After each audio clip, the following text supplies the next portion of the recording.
নমস্কার, আমি অ্যাস্ট্রোলজার সুশান্ত সরকার। Astrologer Sushant online চ্যানেলের পক্ষ থেকে আপনাদের সকলকে স্বাগত জানাই।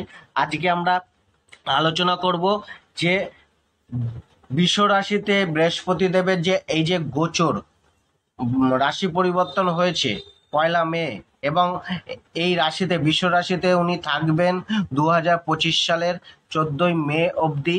তো এই সময়টায় তুলা রাশির জাতক জাতিকাদের ক্ষেত্রে কতটা পজিটিভ ফল মিলবে, কতটা নেগেটিভ ফল মিলবে, বৃহস্পতিদেবের এই রাশি পরিবর্তনের কারণে তুলা রাশির জাতক জাতিকাদের মধ্যে কতটা প্রভাব পড়বে, কতটা তারা পজিটিভ ফল পাবেন, কতটা নেগেটিভ ফল পাবেন, কি কি বিষয়ে সচেতনতা অবলম্বন করা উচিত, কি কি বিষয়ে আপনাদের গ্রোথ করার জন্য, উন্নতি করার জন্য বিশেষ কেয়ার নেওয়া উচিত, এগিয়ে যাওয়ার জন্য দৃঢ় সংকল্প করা উচিত, প্লাস হচ্ছে গিয়ে এবং বৃহস্পতিদেবের এই স্থানে গোচরের জন্য কি প্রতিকার করা উচিত, সেই সমস্ত কিছু এই ভিডিওতে আলোচনা করব।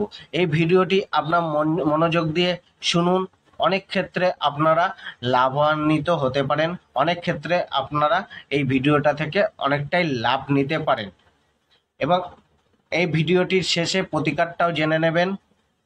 তার আগে আমার চ্যানেলটিকে যারা সাবস্ক্রাইব করেননি, আমার চ্যানেলটিকে সাবস্ক্রাইব করে দিন, লাইক করুন, শেয়ার করুন এবং এই চ্যানেলটির সাথে যুক্ত থাকুন। এই চ্যানেলটিতে দৈনিক রাশিফল, মাসিক রাশিফল, বার্ষিক রাশিফল, বিভিন্ন অ্যাস্ট্রোলজিক্যাল টিপস, অ্যাস্ট্রোলজিক্যাল উপায়, রেমেডি, টোটকা সম্বন্ধে আলোচনা করা হয়।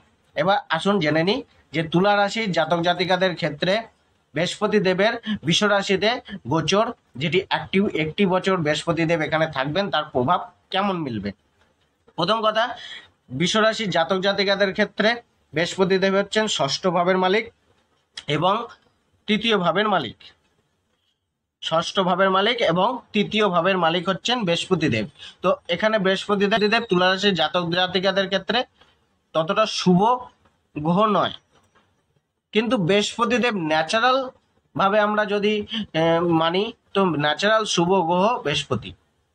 বৃহস্পতিদেব অনেক কিছুর কারকত্বের মালিক, যেমন অর্থ, সন্তান প্রাপ্তি, বৈবাহিক সুখ, স্ত্রীদের কুণ্ডলিতে স্বামীর কারক গ্রহ বৃহস্পতি। বৃহস্পতিদেব এডুকেশন, বৃহস্পতিদেব নলেজ, বৃহস্পতিদেব ধর্ম, অর্থ, যত রকমের পজিটিভ জিনিস আছে সেই সমস্ত ম্যাক্সিমাম কারক গ্রহ হচ্ছে বৃহস্পতিদেব। বৃহস্পতিদেব সোনার কারক গ্রহ, জুয়েলারির কারক গ্রহ। তো বৃহস্পতিদেব ভাগ্যের কারক গ্রহ। তো এই সমস্ত ব্যাপারে আপনাদের কতটা লাভ মিলতে চলেছে সেই সম্বন্ধে আলোচনা করি। দেখুন, অষ্টম স্থানে বৃহস্পতিদেবের গোচর শাস্ত্র মতে ততটা শুভকর গোচর নয়। তো এমনিও আপনার বৃহস্পতিদেব তুলা রাশির জাতক জাতিকাদের ক্ষেত্রে ততটা শুভ না, আর গোচরও অশুভ স্থানে অবস্থান করছেন। তো প্রথমে আমরা জানবো যে অষ্টম স্থানে বৃহস্পতিদেবের গোচর কেমন হবে, কি ফল মিলবে। আর বৃহস্পতিদেব এখানে বসে অষ্টম স্থানে বসে তার পঞ্চম দৃষ্টি দিচ্ছে দ্বাদশ স্থানে, তার সপ্তম দৃষ্টি দিচ্ছে দ্বিতীয় স্থানে ধনস্থানে, এবং তার নবম দৃষ্টি দিচ্ছে চতুর্থ স্থানে। তো এখানে একটি 8, 12, 2, 4 এই চারটি ভাব বৃহস্পতিদেবের কারণে এই একটি বছর অ্যাক্টিভ থাকবে। তো এই চারটি ভাবের নানা রকম ফল তুলা রাশির জাতক জাতিকারা প্রাপ্ত করবেন। প্রথম কথা জানি যে অষ্টম ভাবে বসে বৃহস্পতিদেব কি ফল দেবেন।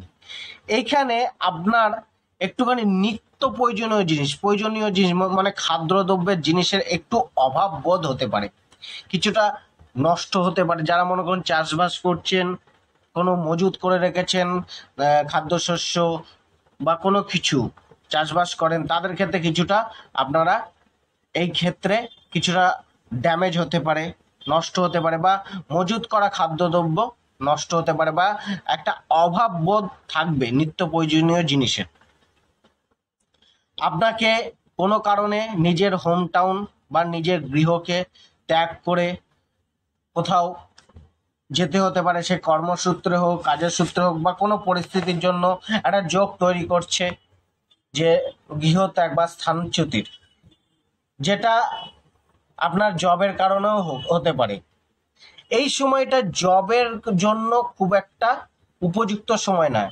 জবকে নিয়ে একটা চিন্তা থাকবে, কোনো না কোনো কারণে জবে ডিসমিস বা জবে একটু হানি তৈরি করতে পারে। জবের ব্যাপারে এই সময় আপনাদের একটুখানি সতর্কতা অবলম্বন করা উচিত। আপনার আত্মসম্মানের একটু হানি হতে পারে এই সময়টায়। আপনার সেলফ রেসপেক্ট, মানুষের কাছ থেকে সেলফ রেসপেক্ট মিলতে একটুখানি অসুবিধা হতে পারে। প্রতিদ্বন্দ্বিতার মধ্যে দিয়ে যেতে হতে পারে, প্রতিবন্ধকতা মিলতে পারে, বাধা মিলতে পারে নানা কার্যে, নানা বিষয়ে। কিছুটা শারীরিক অসুস্থতা বাড়তে পারে, দীর্ঘকালীন রোগ বাড়তে পারে। যারা ডায়াবেটিস, সুগার বা কোলেস্টেরল, ফ্যাট রিলেটেড কোনো প্রবলেমে ভুগছেন তাদেরকে এই সময়টা একটুখানি সচেতন থাকা উচিত। কেননা বৃহস্পতিদেব কোনো অঙ্গে কোনো স্থানে ফ্যাটকে সঞ্চয় করে, ফ্যাটকে জমিয়ে দেয়, জমিয়ে সেইখান থেকে কোনো প্রবলেম শুরু করে। লিভার সম্বন্ধিত প্রবলেম, পেটের কোনো সমস্যা এই সময় একটু দীর্ঘকালীন ভোগানোর একটা চেষ্টা করতে পারে। তো সেই ক্ষেত্রে আপনাদের এই সমস্ত বিষয়ে একটুখানি বিশেষ সচেতনতা অবলম্বন করা উচিত। অষ্টম স্থানে বসে বৃহস্পতিদেব কিছুটা আপনার আয়ুর ক্ষেত্রেও একটুখানি সমস্যা উৎপন্ন করতে পারে। মনে করুন কোনো না কোনোভাবে শারীরিক কমজোরি, মানসিক হানি, কোনো অ্যাক্সিডেন্টের যোগ এই সময় কিন্তু তৈরি করতে পারে। সেটা আপনার দশা বলবে। যদি আপনার মারক গ্রহের দশা চলে সেক্ষেত্রে আপনার এই সময়টা একটু খুবই সচেতন হয়ে চলা উচিত। আর এমনিও নর্মালি আপনাদের এই সময়টা একটু স্বাস্থ্য বিষয়ে সচেতন হওয়া উচিত। আপনি কোনো নিম্ন পর্যায়ে মানে এমন ব্যক্তির সাথে সম্পর্ক তৈরি হবে যে আপনাকে নিচু কাজ বা নিম্ন কার্যের দিকে ধাবিত করবে, ইল্লিগাল কাজের দিকে ধাবিত করবে, যার ফলে আপনি কোনো প্রতারণায়, কোনো প্রতারণার সাথে যুক্ত হয়ে যেতে পারেন। আপনি চাইলে না চাইতেও আপনি যুক্ত হয়ে যেতে পারেন, যার ফলে আপনার কিছুটা সমস্যা আসতে পারে, আপনার মান সম্মানে হানি হতে পারে। কিছুটা আপনার ভাগ্যের, যেহেতু ভাগ্যের মালিক, ভাগ্যের কারক গ্রহ বৃহস্পতিদেব অষ্টম স্থানে বসে রয়েছেন। অষ্টম স্থান হচ্ছে আমাদের ভাগ্যের হানির ঘর। হ্যাঁ, নবম ভাবের দ্বাদশ ভাব হচ্ছে বা অষ্টম ভাব। তো এখানে ভাগ্যের সাপোর্ট কিছুটা কম মিলতে পারে, বা ভাগ্যের সাপোর্ট মেলার জন্য আপনাদের স্ট্রাগল বাড়তে পারে। ভাগ্যকে তৈরি করতে গেলে আপনাদের পরিশ্রম বেশি করতে হবে। ওভারঅল ভাগ্যের সাথ কিছুটা কমই মিলবে। কিছুটা অর্থ অভাব বা কিছুটা আয়ের অভাব বা আয়ের জন্য কষ্টবোধ হতে পারে, আয় একটু কষ্টের মাধ্যমে আসতে পারে। কোনো বিবাদীয় পরিস্থিতি, লিটিগেশন এখানে চলতে পারে। অষ্টম স্থান থেকে দ্বিতীয় স্থানে দৃষ্টি দিচ্ছে, যেহেতু গোচরে বৃহস্পতিদেব অশুভ, আর অশুভ স্থান থেকে দ্বিতীয় স্থানে দৃষ্টি দিচ্ছে। দ্বিতীয় স্থান আমাদের সঞ্চিত ধন, সেভিংস। তো সেভিংসের কিছু না কিছু হানি ঘটতে পারে। কোনো অপ্রয়োজনীয় খরচায় আপনার অর্থ ব্যয় হতে পারে, কোনো বড় খরচা সামনে চলে আসতে পারে, যার জন্য আপনার কিছুটা অর্থের ব্যয় আপনার এই সময় হতে পারে। তো সেই বিষয়ে একটু সাবধানতা অবলম্বন করা উচিত।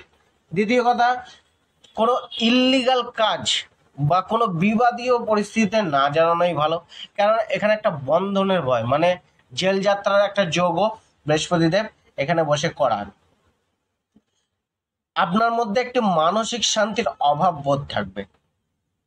আপনার এফোর্ট, আপনার প্রচেষ্টা অনুযায়ী সফলতা কিছুটা কম মিলতে পারে।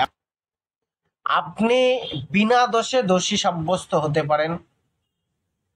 আগুন, ইলেকট্রিক থেকে এই সময় একটু সাবধানতা রাখা উচিত। গভর্নমেন্টের থেকে কোনো ফাইন বা গভর্নমেন্টের থেকে কোনো হ্যারাসমেন্ট মিলতে পারে, এমন কোনো কার্য না করা যেখানে গভর্নমেন্টের দ্বারা আপনার কোনো সমস্যা ক্রিয়েট হতে পারে।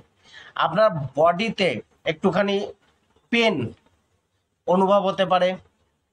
বৃহস্পতি দেবের অষ্টম স্থানে বসে থাকার ফলের আমরা আলোচনা করলাম। তো এবার বৃহস্পতি দেবের দৃষ্টি সম্বন্ধে আলোচনা করব।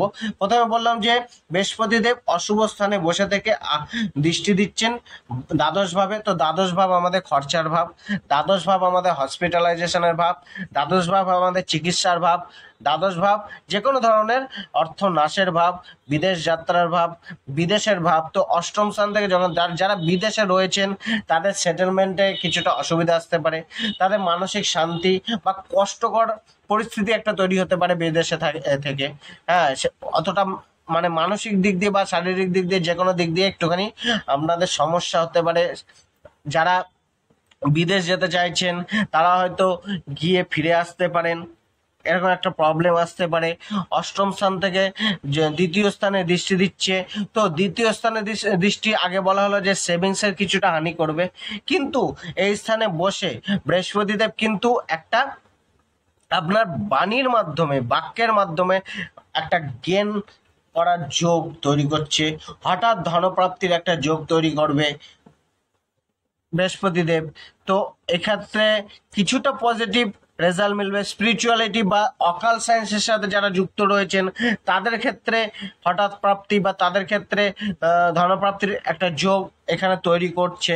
যেহেতু অষ্টম স্থান থেকে চতুর্থ ভাবে দৃষ্টি দিচ্ছে, বৃহস্পতি এমনিতেই নেগেটিভ, তো পারিবারিক কোনো না কোনো সমস্যা ক্রিয়েট করতে পারে। পারিবারিক বিবাদ, দীর্ঘকালীন পরিবারের সাথে বিবাদ চলতে পারে বা কোনো বিবাদ দীর্ঘকালীন চলছে, সেটা নিয়ে আপনার মনে কিছুটা স্ট্রেস উৎপন্ন হতে পারে, সেটা কিছুটা সমস্যা উৎপন্ন করতে পারে। ফ্যামিলির সাথে একটুখানি বাদ বিবাদ বা দূরত্ব সৃষ্টি করতে পারে বৃহস্পতি দেব এখানে।